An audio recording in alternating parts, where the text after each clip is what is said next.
Hi everyone, my name is Nina. I am from one of the countries of Central Asia. As you know, Asians are known for their hot blood for gambling, so I'm going to tell you about how much I hate to lose. But first, I want your likes and follows.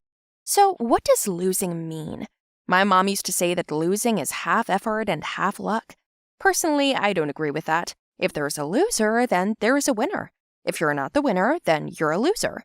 My high standards and demands in life have always been with me. At least I think so. My mother never liked going out with me. I'd see a leaf fall from a tree and it would get carried away, and I'd run after it through a crowd of people, zealously pushing everyone out the way with my hands and shouting, move aside, and stretching my arms up, higher and higher to get that leaf. Then I'd climb up on something high, not even looking under my feet, and make one last dash like a real basketball player. Bam! Boom! What did I tell you? I won! The wind challenged me and I did it. I won! I caught the damn leaf! I yelled. Then I'd catch my mother's gaze on me. The shadow from her frowning forehead reached all the way down to her chin. I looked closely and saw a crowd of people, women, old people, even children get up off the ground and shake themselves off, while swearing, "Who's that girl? Damn you, crazy!" I gritted my mouth, but I was still pleased with myself. My mother would come up to me, apologizing to the victims on the way. She took my hand and led me as far away as possible. One day, when we bought everything we needed, my mother went into one of the boutiques along the way and tried on a fancy dress. I immediately asked what it was for, and my mother told me that there was a formal reception in honor of my father that night. I immediately felt sad and scared. I just didn't understand where this fear came from. My father had been dead for a couple of years. He was a very strong man, a person with a capital letter. He used to run a department of 350 people, and he did a great job. That's why his boss loved him. He still never forgot about our family. Sometimes he helped us out. Dad didn't leave my mom and me poor, but still, our main source of income was gone. I thought for a minute about how my father and I used to work out together. He'd wake me up every morning and pull me outside for a run. It was only because of him that I made it a habit. I'm going alone. Mr. Chuck, your father's boss, is organizing the event. He's a man of strict rules, and manners are paramount in his house, my mother told me. That offended me. Are you saying I'm rude? That's not what I meant. Well, then take me with you. Are you going to behave yourself? I got down on one knee in the middle of the store, put my left hand on my right breast, and made a solemn vow. But my mother only laughed. Why are you laughing? You put your right hand on your heart, not the other way around. Do you have a heart on your right side? We laughed. It lightened the mood, and she agreed. And so the evening came. We went to an incredibly posh restaurant, where everything was on a high level. Wine, calamari, the violinists, even a red carpet. While my mom was politely greeting everyone, I went to eat. I saw a huge basket of grapes there. I just love them. I ate a few. Delicious. My eyes flickered, and I realized that I was getting a renewed sense of excitement. I swear I chased it away. I tried, but a waiter walked by and caught my hand, at which point the grape flew away, and I ran up and caught it with my mouth. Bingo! Ha! I win again! I yelled. Mom threw a warning signal with her eyes at me. As soon as I looked away, I felt a blow to the back of my head. This little girl had admired my trick, and was now standing there throwing grapes at me for me to catch. What, you thought I'd say no? You got the wrong one. She threw me 7 in a row, and I caught all of them, but didn't have time to chew them. My mouth was full. I asked her to wait, but then I heard a loud, Nina! I turned away for a split second, and the grape flew past my ear. My face began to turn red. I gathered more air into my lungs, and No! I yelled, so that all the other grapes spit out onto the floor. Ew! The girl said and ran away, but the Hulk woke up in me, and I couldn't control myself anymore. I lost because my mom distracted me. How could she do that? In general, the rest was like a fog to me. I came to my senses when the restaurant was completely trashed, and my mom and I were running away from there. Oh yes, I spent the whole night listening to the position I put her in, and my pleas for forgiveness didn't work. She put me under house arrest, but I was more upset about losing anyway. I hated losing. At night, I had nightmares about my father coming to me and scolding me for it. He was upset and unhappy, and I'd wake up crying. How can you? Are you my daughter or not? How can you embarrass me like that? How could you lose to a child? I'm not happy with you. I'm disappointed, Nina. No, Daddy, please!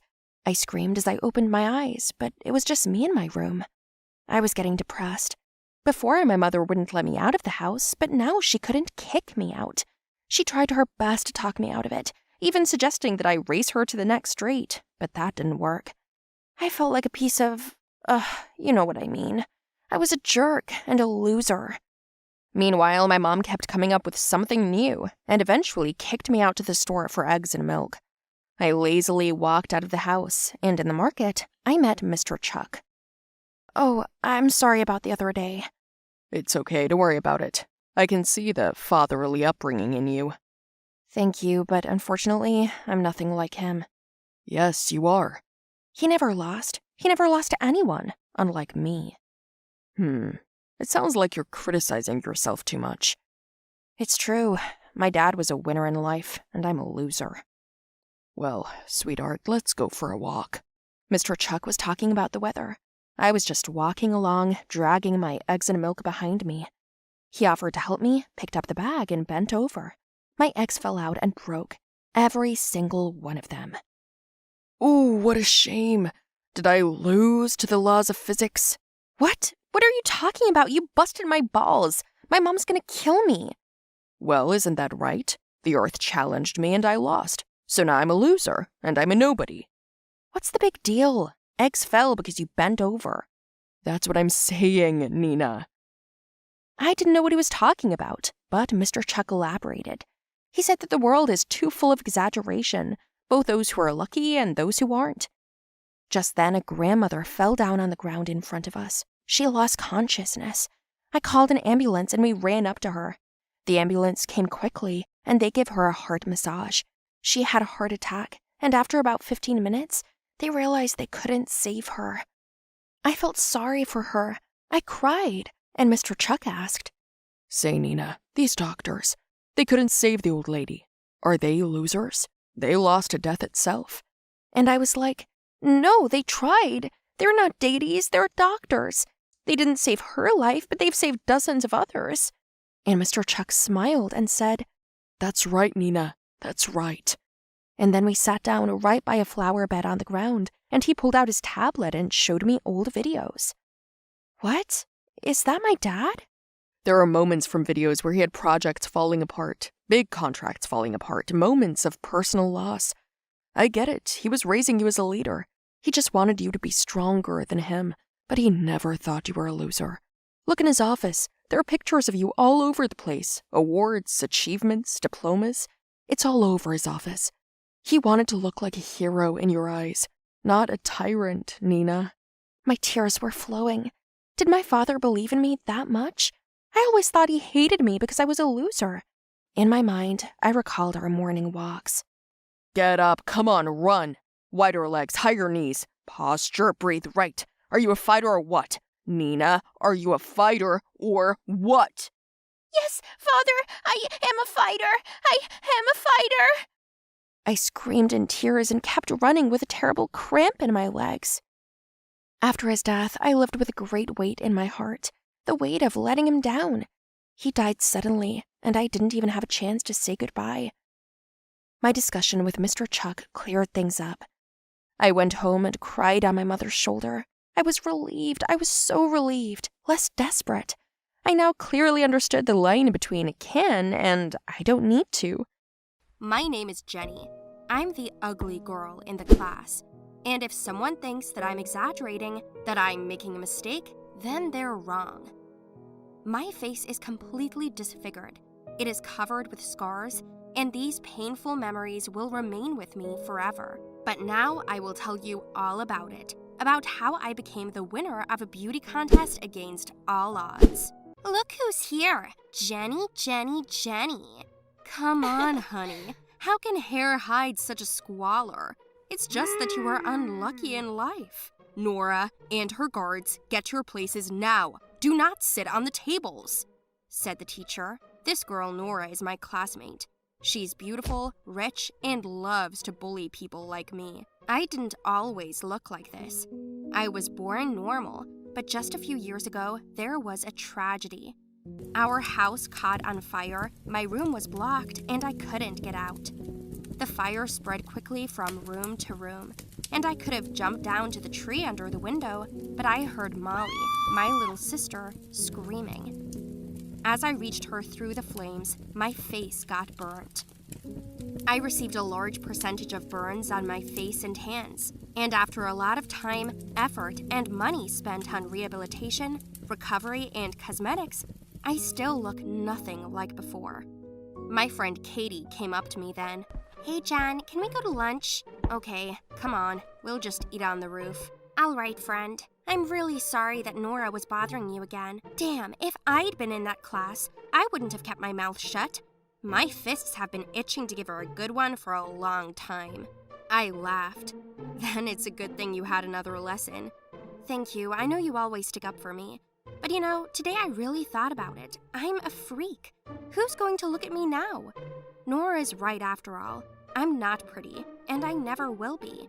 Hey, what are you doing?" Katie said. "First of all, who is she to tell you about your appearance? Secondly, anyone who knows how to do makeup is considered a fairy godmother. My sister has been a makeup artist for many years, and she won't let you lie. There are people much uglier than you, if it's any consolation, but after a trip to the beauty salon, everyone looks like a queen." I was still dubious. "Are you saying I should try makeup?" "Why not? I've never worn makeup, and I don't think it's for me. I'm sorry, I don't want to be a freak with despair written all over my face." Katie took a bite of her sandwich and said, "You're not looking for anything, mate. Nothing." Then Nora came in. "Class, the traditional beauty contest is coming up very soon. You know who wins every year. Yes, it's me, but that's not the point. Now, I want to announce a couple of names. These girls will participate in the competition on behalf of our class. First on the list is me, then Nicole Ginger, one of Nora's friends, and ta-da, Jenny North. This is probably some kind of mistake. I can't, and I won't. I do not know who approved the lists. Apparently, someone entered you in the candidates several times. Maybe you did it yourself?" Nora said very haughtily. No, I can't." "You know the rules," Nora jeered. "Anyone who refuses to participate will be suspended for 5 days. This will be reflected in your file when you go to college. Refusing to participate in the life of the school is not a very wise decision." The bell rang and everyone left the classroom. I ran to look for my friend Katie in the crowd. At this time, Nora and her friends went outside. "Nora, you did this, didn't you?" One of Nora's friends, Nicole, said. "Did you enter Jenny's name?" "Why?" Nora said innocently. "Why would you do that? She is so complex," Nicole said. "And why do you care? Just, isn't that too mean of you? What are you trying to do?" Nicole cried. "Listen up, Nikki. I love making fun of her," Nora replied. "She's ugly, and I want her to feel that way as much as possible. Do you have something against it? Have you forgotten who you're friends with? Don't play with fire, okay?" I didn't know who had entered my name or why. It was so absurd. I didn't want to be there, standing on the same stage as Nora. She hates me so much, and here's another reason to laugh at me. But I didn't want any trouble getting into college, so I figured I'd embarrass myself one more time. So what? My whole life is a disgrace. I'll never win this contest anyway. With these thoughts and attitudes, I began to prepare. Katie helped me, picked up outfits, helped me with a program, and how good that her sister was just a wonderful makeup artist. And when the day came, I appeared in front of the school in an incredibly chic black dress, light lace short gloves that hid the burns, and on my head was a small hat with a short veil. I was given such a makeover that I didn't even recognize myself. And when I saw my reflection in the mirror, I cried bitterly. Can I still be beautiful? I asked myself at the time. You're a beauty and you're going to win, Katie said. I'm so worried. Maybe I shouldn't have dressed up like this, I replied. You tell my sister that, Katie snorted. Did she do your makeup for 3 hours for nothing? Just try to bring her victory and now go. When it was my turn, I sat down across from the host and he asked me how I got the scar on my face. I had never told anyone the story. Only Katie knew about it. Suddenly, a lump rose in my throat, and I remembered the horror in my sister's eyes and my thoughts that I might lose her forever. I told everyone how it was. The host was silent. There was complete silence in the hall. Then he asked if I regretted it, because now my whole life is like this.